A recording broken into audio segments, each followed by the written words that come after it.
Bom dia, irmãos, graça e paz da parte do Senhor. Hoje estamos mais uma vez aqui reunidos para a nossa aula de escola bíblica discipuladora. Nesse trimestre estamos estudando juntos o Evangelho de João. E hoje os nossos estudos estarão então dirigidos ao capítulo de número 9. Um capítulo maravilhoso onde o Senhor fez um grande sinal que será a cura de um cego de nascença. Então eu gostaria que você pegasse a sua Bíblia, abrisse o Evangelho de João no capítulo de número 9, para que juntos então pudéssemos estar estudando esta passagem. Bem, o material está sendo enviado junto com o vídeo, como sempre nós temos feito. E o versículo-chave da nossa aula de hoje, irmãos, está lá no versículo 39 do capítulo 9 de João, que diz assim: Jesus continuou: Eu vim a este mundo para juízo, a fim de que os que não veem, vejam, e os que veem se tornem cegos.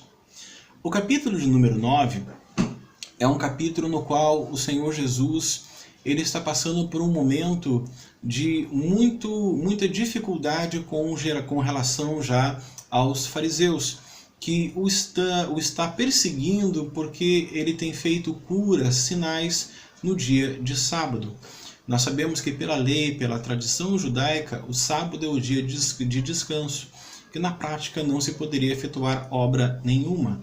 Mas na prática o Senhor Jesus não está fazendo obras, ele está sim fazendo a obra do Pai, está cumprindo o desejo do Pai, que é fazer o bem, anunciar a sua vontade, anunciar a palavra de salvação e o reino de Deus. Então isso não é a mesma coisa que trabalhar, que por exemplo ter uma atividade que segundo a tradição judaica seria algo proibido no sábado.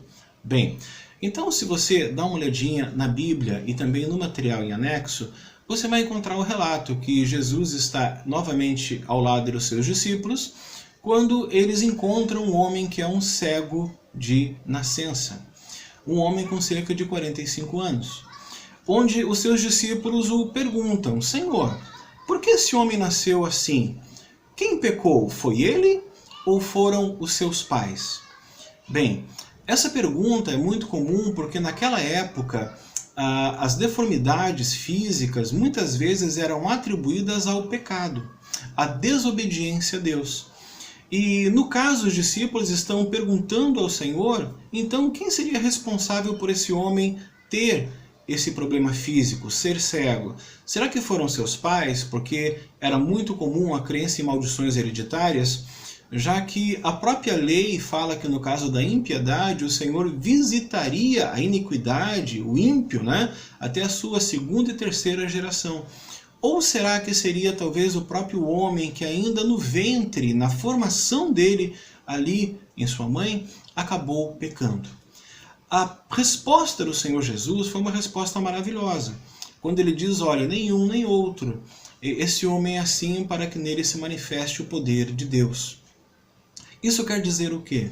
Isso quer dizer, irmãos, que a nossa vida, a maneira como nós fomos criados, algumas vezes até diferente, não tão bonitos quanto outras pessoas, ou talvez com alguma deformidade. Tudo isso é um propósito de Deus para a nossa vida. E no caso desse homem, o propósito era revelar que Jesus Cristo era a luz do mundo. E sendo ele a luz do mundo, esse homem não continuaria cego, ele seria curado pelo Senhor. A forma como o Senhor faz a cura é uma forma muito diferente de tudo o que se esperava. Talvez o Senhor poderia apenas ter estendido a mão e falado, veja, mas olha só que interessante, Ele cospe no chão, como diz o texto sagrado, ali com a saliva no chão e o barro do chão ele faz lodo, ele pega esse lodo e passa esse lodo no olho das pessoas, daquele homem, daquele cego. E quando ele passa o lodo nos dois olhos, ele dá uma ordem ao homem, olha, agora você vá e você se lave ali no tanque de Siloé, que era um tanque de uma região comum onde as pessoas iam pegar água, iam buscar água. E quando ele chega lá então, e ele se lava, cumprindo aquilo que o Senhor pediu a ele então volta a enxergar, ele volta a ver. Voltando a ver, irmãos, então ele volta para os seus E todos aqueles que conheciam esse homem por ser um homem que era cego desde a sua infância, desde o nascimento, agora veem esse homem curado e ficam todos maravilhados. E ficam maravilhados e perguntam, olha, mas como aconteceu, como isso aconteceu? Isso foi tão notório naquela região que os fariseus, os judeus que estavam ali, chamaram os representantes da sinagoga e começaram a interrogar esse homem de o que havia acontecido. Quando o homem fala então que foi Jesus, que fez ali como falaram para ele, né, lodo lá com sua saliva, passou nos olhos, ele foi até o tanque como ele mandou, lavando os olhos, então ele foi curado. Aqueles fariseus, mais uma vez enraivecidos e tentando encontrar alguma situação, ocasião em que pudessem prender, matar Jesus, isso já estava no coração deles, porque eles não aceitavam que o Senhor fizesse essas obras no sábado. Eles começaram então a interrogar os pais, os conhecidos e até o próprio homem, até que o homem disse que então ele foi curado com o lodo. E olha só que aspecto interessante. Na lei Mishnah, que é a lei judaica, tem 37 categorias nas quais registradas nas quais o homem não poderia fazê-la isso no sábado, respeitando o sábado. Um desses pontos da Mishnah, então, é que no sábado, o dia de descanso, o dia religioso para eles, é que o homem não poderia fazer barro. Olha só que coisa interessante, né? Então o Senhor ali fez um pouquinho de lodo no chão para curar esse homem que sofria desde a sua infância. Mas agora eles estão condenando, porque Jesus curou um homem, porque Jesus, através disso, comprovava que era o enviado de Deus, que era aquele que estava prometido desde o Antigo Testamento e que resgataria.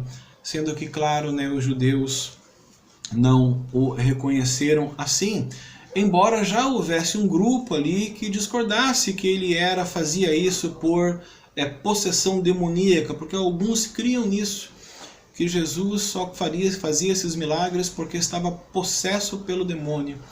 Alguns já criam, olha, no mínimo esse homem é um profeta do Deus Altíssimo, porque homem algum pode fazer isso se não for enviado por Deus. Bem, é um texto maravilhoso no qual nós vemos um profundo ensino de Jesus Cristo para nós, que Ele é a luz do mundo. A luz que nós precisamos receber em nossa vida para termos paz, para nos sentirmos novamente unidos a Deus e para que possamos desfrutar de comunhão com aquele que nos ama e com aquele que tem um propósito definido para a nossa vida. Então eu te convido nesse domingo a fazer aquilo que o homem que foi curado fez depois de interrogado pelos fariseus. Ele voltou-se ao Senhor e quando o Senhor diz que Ele é o enviado prometido, Ele é o Messias, o texto encerra o capítulo dizendo que esse homem o adorou. E Jesus aceita a adoração desse homem. E eu tenho certeza que nesse domingo, se você inclinar o teu coração, inclinar o teu corpo, a tua mente, se você realmente se direcionar na presença de Deus, eu tenho certeza que Deus vai aceitar a tua adoração, porque é para isso que nós somos criados, para sermos instrumentos de Deus vivo. Todos nós temos um propósito, irmãos, mas para que nós possamos viver em comunhão com Deus. Vamos orar? Querido Pai, obrigado por este domingo, obrigado por esta aula, e nós sabemos que o Senhor é a luz do mundo, pois foi isso que o teu Filho evidenciou. E eu te dou graças, Pai, porque sabemos que a nossa vida está guardada em Ti. Obrigado, Pai, porque Tu és poderoso para guardar a nossa vida, e nós sabemos que tudo isso tem um propósito, e nós te damos graças porque confiamos em Ti e oramos no nome do Teu Filho Jesus Cristo. Amém e amém. Um domingo abençoado a todos, queridos, e que todos sejam cheios da graça de Deus e também permaneçam na paz do Senhor.